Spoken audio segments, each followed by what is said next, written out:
Have you ever wondered what games you should keep or you should lose? Find out here at Purge Reviews. Mythic Battles Pantheon is a really cool miniatures battle story campaign, dudes on a map type of game. And I did these set of reviews where I looked at everything that came in the Kickstarter, and I kept getting the same questions asked to me. What should I buy first? What do I need? What do I need to have versus what do I want to have versus what can I afford? So I decided to take each of these and make two videos. The first one being the small box, and the second one being the big boxes. Because that usually what comes in the big box is more stuff. And it's really better than what comes in the small box, money not mattering. So what I've done is I've made a list of the small boxes and the big boxes in the order that I think that you should purchase them. And I'll tell you a little bit about why. If you want more details, go watch my reviews on those, and they'll give you more in-depth interviews. This is going to be quick. I'm going to list them in order because everybody's been asking them all in one place, and you'll be able to see that. Today, I'm going to look at the small boxes. I'm going to give you an idea of what you should probably buy. Now, when I explain it or see the reviews, you might be like, hey, your number 10 is my number 2. That's fine. I'm just trying to help the most amount of people as all. This isn't an exact science. This is kind of my taste, if you will. And some of this I'll explain, like I really would put it higher, but I think if I was buying it on limited income, this is what I would invest in first. So let's talk about it. At number 10 for small boxes, I would say the 3D terrain. I think it's just an upgrade kit, which is fantastic. I love it. Personally, this would be higher on my list. I like the 3D component upgrades. I like that visual style that you're going to see. So I would probably put this higher, but I think that if you're on a limited budget, which is what this list is about, this would probably be the last thing that I would buy. What comes in the box is pretty good. And if you're not going to paint it, I might even stick with what comes in the box versus this. That cardboard does look good on the board. The rocks, not so much, but you don't get that in this. So I think that if I was sticking with one, that I would stick and put this last and not do the upgrades unless you're just really into upgrades. Now, number 9, I'm going to butcher this, is the Patheon Perenne. This is the one where you come with the 2 girls. Now, this is kind of a double-edged sword to me. Now, if you have a female that wants to play, if you're anything like my daughter, no offense intended, they want to play more female characters, and this will bring that in. The problem is, with me, is the representation of how they're half naked, don't have a lot of clothes on, which I don't have a problem with that. I just know some people will, and know that's in it. You're going to get 2 people in this box. They're really cool. I like the one with the pigs. She's really, really cool to play and really fun. But I'm putting this back a little bit because I know people are going to have a problem with the representation and how they are portrayed. But it is nice to have more female representation in this. Now, at number 8, I'm going to say the Keto set. This is the one with the tentacles coming out. Looks really, really cool. But it's really just one big miniature. I just like what comes to the other ones a little bit more. It's going to add a monster. It's really big. The tentacles are cool. And this is when I could have been higher. Rating this is really tough. And this is one that was really, really tough for me. At number 7 is the Corinthian expansion. This would be a lot higher if you're into Conan and you have a lot of Conan stuff. I would say absolutely put this higher on your list if you have that Conan. If you don't have Conan, I pull it back a little bit because a lot of the stuff that's in there is for Conan, even though it also works in Mythic Battles.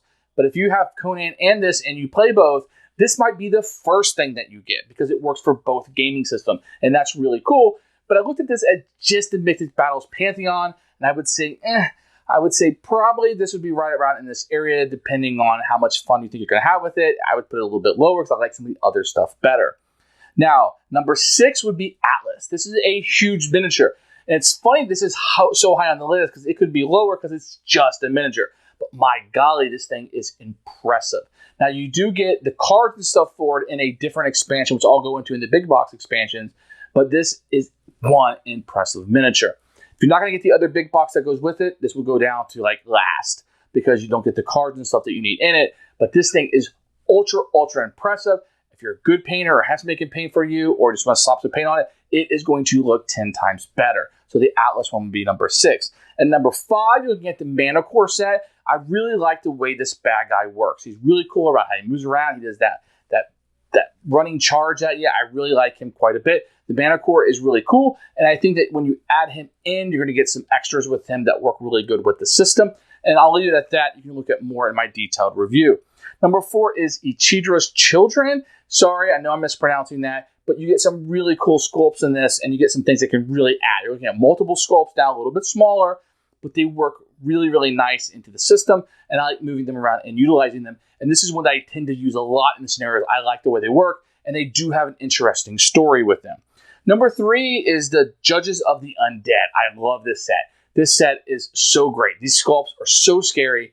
They are so great to add in, and I like to add them in whenever I can. I like them quite a bit, and I like they come from like a dark side. They look mean and menacing, and you get quite a few of these in the box compared to something with the Atlas. You just get that one, and I like this quite a bit now.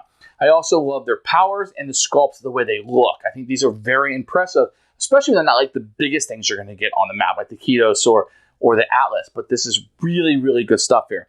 At number 2, I'm going to say Heroes of Trojan War. And I like this because it gives you a lot more heroes. And most of these heroes are fairly well known. When you look at this, you're going to be able to look at it and say, yes, I know these people. If you're trying to play with somebody, they're going to want to pick those because they've heard about them, either in class or reading literature. They're going to know these people. And I do tend to like the good guys quite a bit. I like having those heroes in it. This adds quite a bit into the system. I believe you're going to get 6 heroes in this one, and that is quite a bit to add in. Smaller sculpts, so you're not getting those big, gigantic, impressive ones, but you're getting things that are really fun. And what's really good about this is you can, because they're smaller, maybe not as powerful as some of those gigantic monsters, you can get it into more scenarios and more games because they're not worth as much, especially if you're using the point system to get things in. So I feel like I use these quite a bit more. It has a name recognition that people are really going to like. And as you can't tell already, my number 1 is Oedipus versus Sphinx. I like this one quite a bit. You don't get quite as much as you do with the Trojan Heroes, but you do get a great 2-player scenario. One of my favorite scenarios that come in this whole universe is the Oedipus versus Sphinx. I like it quite a bit. It plays 2-player and really hits a punch with me. And I like how it's kind of set up as this versus thing. So you already know going in, it's going to be this side versus that side. And it's very, very, very fun to play. And like I said, one of my favorite scenarios to play. It has characters that I identify with and I like. Everybody knows the Oedipus. Everybody knows the Sphinx. Those characters have a great backstory, and they definitely pull that into this universe with this expansion. So these are my top 10. I went through them rather quickly because I've done other reviews. So if you've seen the detailed and seen my thoughts on them, and kind of at the end, but I'll say what I like about them and don't. But I want to do a quick wrap up because people were asking me for this over and over and over again, and I wanted to be able to put this somewhere where it would stay. So if somebody's looking at buying this system, they would at least have my thoughts and my views. Why did I want this over that? And hopefully this will give you a little bit of direction. If you buy something and you don't like it, I really am sorry. That my intention is to mislead you, but I can only tell you what I enjoyed and what I like in the system.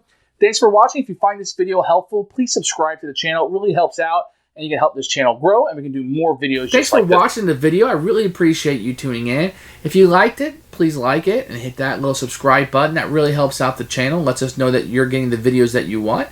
If you agreed or disagree with what I said, feel free to comment below. I'd love to hear what you have to say, and I promise that I will comment back. Thanks for watching, and everybody else, keep playing.